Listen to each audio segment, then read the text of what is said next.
Bonjour les amis, bienvenue de nouveau dans ma chaîne. Nous allons continuer la vidéo précédente sur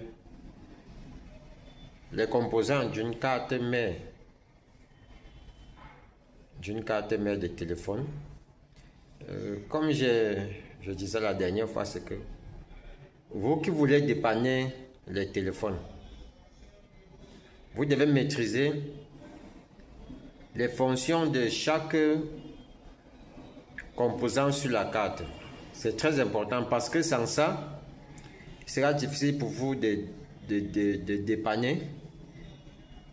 Lorsqu'il y a une panne dans un téléphone, vous devez savoir d'où est-ce que la panne vient. Et pour cela, il faut maîtriser le rôle de chaque composant, de telle sorte que lorsque tu détectes, lorsqu'un client t'apporte un téléphone, on va te dire, le client te dit, mon téléphone fait ceci. Tu dois déjà savoir d'où se trouve la panne. Donc, c'est très important. Il faut suivre la vidéo parce que ne pensez pas juste que les vidéos que vous voyez sur YouTube, comment quelqu'un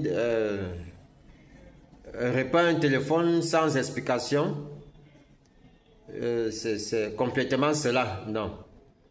Comprenez, très important de comprendre le fonctionnement d'un téléphone, le rôle de chaque circuit dans un téléphone pour vous engager à dépanner. C'est très important. Ici, je vais vous présenter un circuit qu'on appelle le Power IC. En anglais, on dit Power IC, en français, c'est la puce d'alimentation. Il faudrait savoir que dans un téléphone, il y a deux parties. Il y a la partie dont l'alimentation, la tension qui sort du chargeur vient. Donc, c'est-à-dire quoi? Lorsque la tension qui vient du chargeur arrive, elle doit passer, comme j'ai expliqué la fois précédente, à aller charger d'abord la batterie. Lorsque ça charge la batterie, cette batterie vient alimenter la seconde étage. Donc, il y a deux étages dans une carte d'alimentation, dans une carte mère. La seconde étage va alimenter les composants tels que le processeur,